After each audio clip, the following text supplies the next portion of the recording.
Well, Uncle Larry guesses he should get on with it.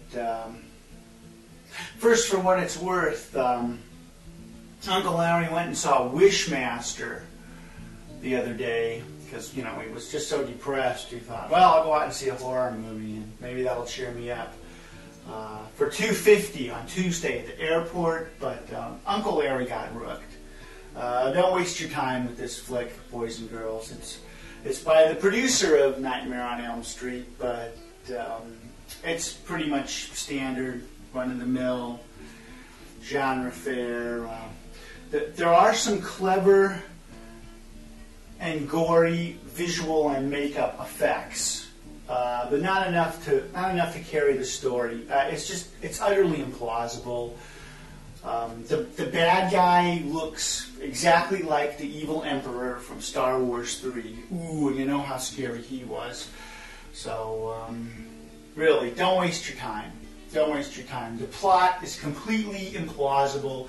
Uncle Larry knows that you have to be willing to suspend your disbelief a wee bit more when you go see a supernatural horror movie, but Wishmaster doesn't even play by its own rules, so you can't get involved, and if you don't care about who's getting all chopped up and destroyed, then you just don't care.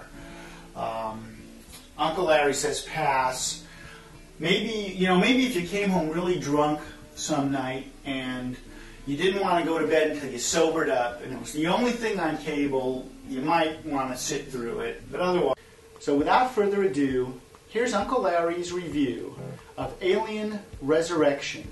Now, because Alien Resurrection is the fourth movie of the Alien franchise, which has been going on for almost 20 years now, Uncle Larry, instead of just saying, oh, it was good, go see it, or, you know, it sucked, don't go see it, is going to give you a little more of an in-depth review, kind of an overview of the whole series. He hopes you're going to enjoy it. Let's get to it, shall we? Now, the whole series started in 1979 when the very first movie, titled simply Alien and directed by Ridley Scott, was released. Now, Uncle Larry was just a young man of 19 at the time, but he went all the way into the city with a friend of his to see it at the Metro, which at the time was state-of-the-art. It had 6-track Dolby sound and a nice big screen and good lenses, because both he and his friend were really big fans of the director, Ridley Scott. We'd gone and seen The Duelists together, and we thought, you know, not only has this guy got a good feel for the actors, which was Keith Carradine and Harvey Keitel, but he's got a great grasp of the mise-en-scène. Now, mise-en-scène is just a fancy French word to refer to the reality of the film, how well the director creates a separate world. And in this case, the world was the Napoleonic Wars, and he did such a great job of it that we were really looking forward to see what he could do with a sci-fi movie. So we naturally had high hopes. And I got to tell you, boys and girls, when Uncle Larry sat there that afternoon, he saw one of the top 10 movies of the 1970s. In fact, the finest movie of its genre. And that genre would be the monster movie. Now, when Uncle Larry says monster movie, he means a movie where human beings are threatened by an evil antagonist that is not human. You know, movies like King Kong and The Blob and Jaws all fall into this category, as well as Frankenstein and the Werewolf and vampires, because they're undead, they're not human. The scariest movie of all time does not fit into this category. The scariest movie of all time is still the Texas Chainsaw Massacre, but the evil antagonists in that movie were humans. Inbred cannibalistic crackers, but human beings nonetheless. Well, that's probably why it's the scariest movie, boys and girls. At any rate, let Uncle Larry explain to you why he thinks so highly of a movie that, you know, really kind of got overlooked by the critics, even though it made a lot of money and started this whole series off. The first thing about Alien is it's good science fiction, which is not something you can say about any of the other movies in the series. They're kind of dark techno-fantasy. Alien was good science fiction. They didn't have faster-than-light travel. They had to hibernate to get places. Everything had a real grimy, nuts-and-bolts looks about it to the spaceship that they were in, the freighter that the crew was in. And that, in a way, made it even more believable because it was logically consistent. Okay? So that's point one. Not only was it a great monster movie, but it was a great science fiction monster movie. And Ridley Scott, as he later showed with Blade Runner, does have a good feel for science fiction. Uncle Larry is talking about only the director's cut. The original release of Blade Runner was an abomination, and boys and girls are recommended to only seek out the director's version of Blade Runner. There were only a few tiny changes, but it makes all the difference in the world. Now, what else is it about Alien that makes it such a great movie? Well, the art direction, boys and girls. They had H.R. Geiger design Alien and the alien spaceship that it's found on, and by getting a guy who was not only a great artist but totally twisted, they really accomplished some of the best alien-looking sets ever.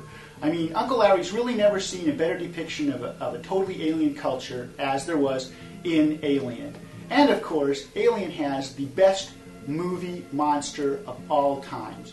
Definitely the most convincing. And part of that is because, you know, they don't just throw it all at you right at once like a big fruit salad in your face. They give you little glimpses and pieces of the alien. They build it up masterfully till you finally see him, and it totally holds up. Uncle Larry never sat there thinking, oh, it's a guy in a rubber suit. He just sat there thinking, shit, this is terrifying. And you know, after all these years, Uncle Larry still, nitpicker that he is, cannot find a flaw, a logical flaw, or an art direction flaw in the movie. You know, all the science has a certain congruency. The problem with Starship Troopers is these guys are flitting around the galaxy at faster than the speed of light, and yet they still use machine guns, all right? You don't have to worry about that in Alien, you know? It possesses verisimilitude, and what that word means is the appearance of being truthful. And that's how you can get involved, because it sucks you right in. It's so realistic that you go all the way. Now, what really made Alien great, not just the great monster, but the performances. There were some heavyweight, really good actors in this movie. Sigourney Weaver, Yaphet Kotto, Ian Holm, John Hurt, Harry Dean Stanton. Aliens was so scary because the actors in it portrayed being terrified by the alien. All right? That's what got you on. And you know, that alien was one tough motherfucker. Okay? Forget about the other movies. This alien was, I mean, they used a flamethrower on him. Sigourney Weaver, Ripley, uses all kinds of poisonous corrosive gases. It's exposed to hard vacuum. She finally shoots a grappling hook through it, blows it out an airlock, and opens up the engines directly on it, and it is still twitching it in one piece as it goes flying away. It's still alive. It was literally indestructible.